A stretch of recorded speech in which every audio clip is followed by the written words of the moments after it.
Congressman Marcoleta. Thank you, Mr. Chair. Anong pangalan? Ganun ka attorney yan? Brother,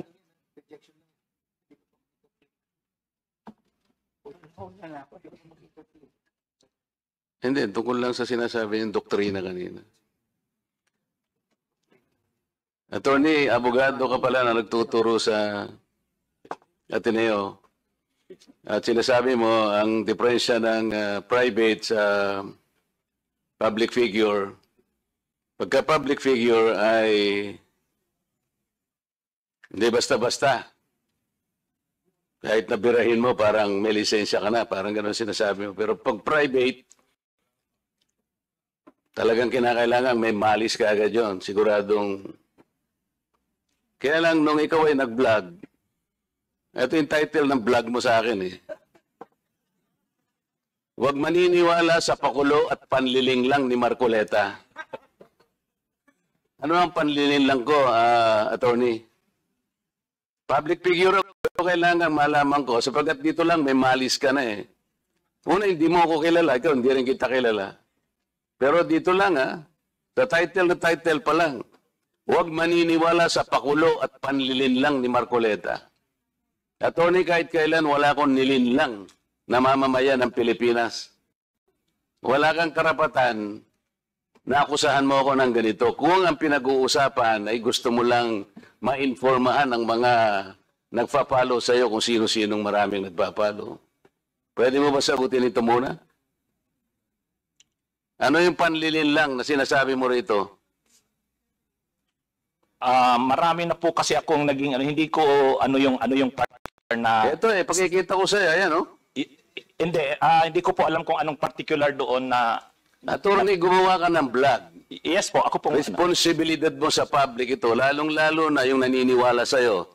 Hindi ako maniwala kung paano mo silang napaniwala. Pero itong sinabi mong ito, may pakulo ako at panlilin lang.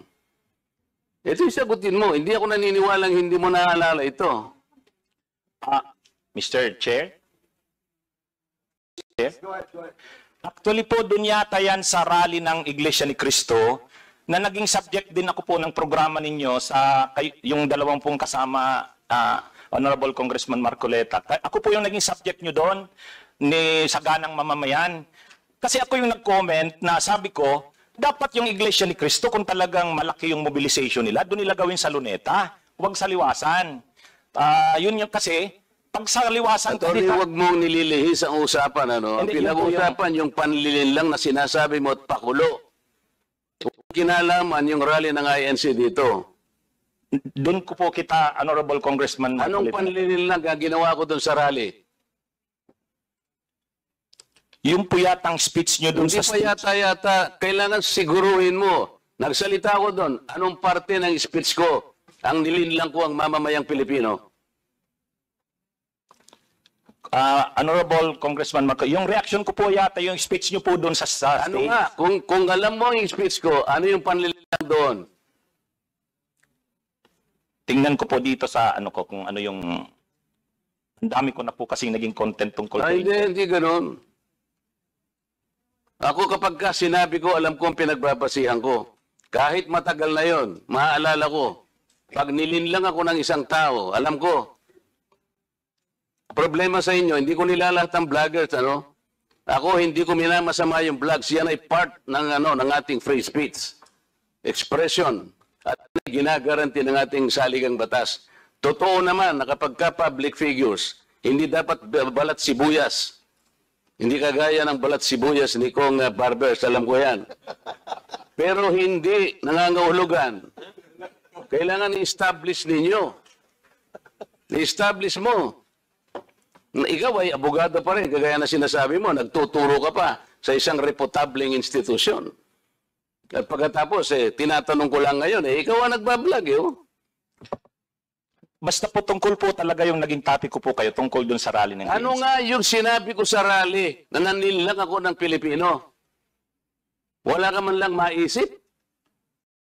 Ito yung uri mo na hindi kailangan talagang nagbablog Nami-mislead mo yung mga tao, nililin lang mo yung mga tao. Ang dahilan ay hindi mo man lang masabi kung ano yung aking mga panlilinlang na sinasabi mo rito. Pakulo at panlilinlang. Hindi ganyan yung mga vloggers na kilala ko. Yung mga vloggers umaatake rin sa akin, pero hindi ako balat sibuyas. Sapagkat may basihan ang kanilang sinasabi. Yung pinag-uusapan siguro namin dito. Gusto nila niyang tingnan siguro kung ano yung mga seats ng mga aming pinag-uusapan dito. Hindi ako balat sibuyas, pero ito, wala akong makitang panlilinlang na ginawa ko sa ating mamamayan. Ikaw, ang lakas ng loob mo na mag-vlog. Abogado ka pa naman. O ano? Gusto, panoorin ko po mamaya itong ano, kung ano Ay, yun ang hirap sa atin, Mr. Chair eh. Ano po kasi, Isip-isipin mo, bigla ka na lang gagawa ng isang vlog na ngayon ay tatanungin kita ng diretso, wala ka man lang masabi, kahit isang panlilin lang. At ang inaakala mo, baka sakaling doon sa rally. maraming, Ibig mo sabihin, naharap ako sa rallying pagkalaki-laki para manlinlang lang ako ng mamamayang Pilipino? Hindi ka karapat dapat na abogado eh. Hindi ka dapat magturo sa Ateneo. Sinasabi ko sa iyo ngayon. Ako hindi ko inaukusahan ng mga vloggers. Kahit masasakit ang sinasabi nila, ngunit merong basihan. Meron silang pinagmumulan na basihan. Kamukha nung isang vlogger, Mr. Chair. Nakita niya yung isang tarpaulin, isang billboard na-install doon sa SLEX. Isang female vlogger, Mr. Chair, napanood ko. Itong si Marcoleta kanya, walang kahihiyan ito ha. Tanga pala eh. At kinahihiya na rin siya ng mga kapatid niya sa Iglesia ni Cristo. Sapagkat, akalain mong gagawa siya ng billboard, isasama niya kanya si Pastor Kibuloy. Hindi ba niya alam na si Pastor Kibuloy ay ganyan.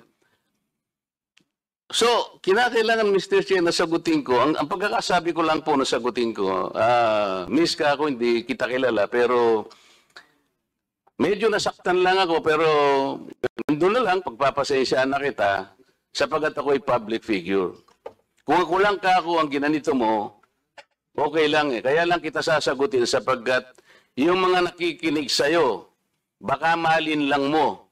Baka sila'y mailigaw mo sa paniwala na ako nga ang gumawa ng billboard na yan. So ipinaliwanag ko, Mr. Chair, hindi ako ang gumawa ng billboard na yan. Nakita ko na lamang po na biglang kasama po ako ron. At hindi naman po ipinaalam sa akin nung gumawa.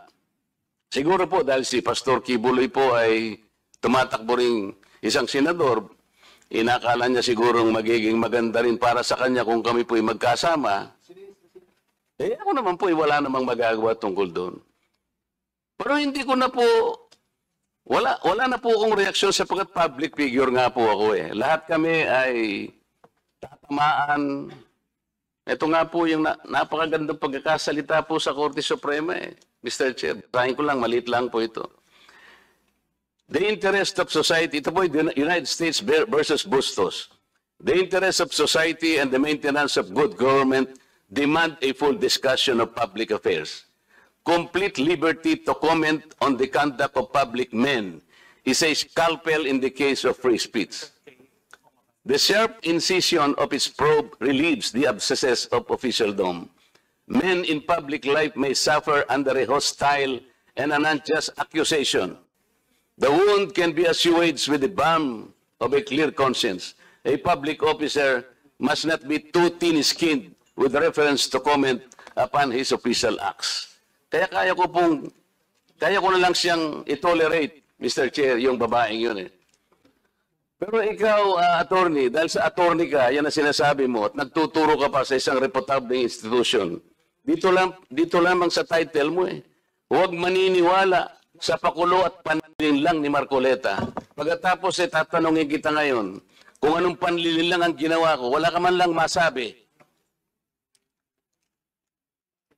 Kaya naman kitang i-demanda pero hindi na kita pagtitsagaan eh, kung ikaw lang. Gusto ko lang malaman ng mga tao na walang basihan itong ginagawa mo. Para sa akin, sapat na nakabayaran sa'yo. O total, hindi na siya makakibo, Mr. Chair. Tatigilan ko na siya. With that, Congressman Marcoleta, that will serve as your time as interpolator.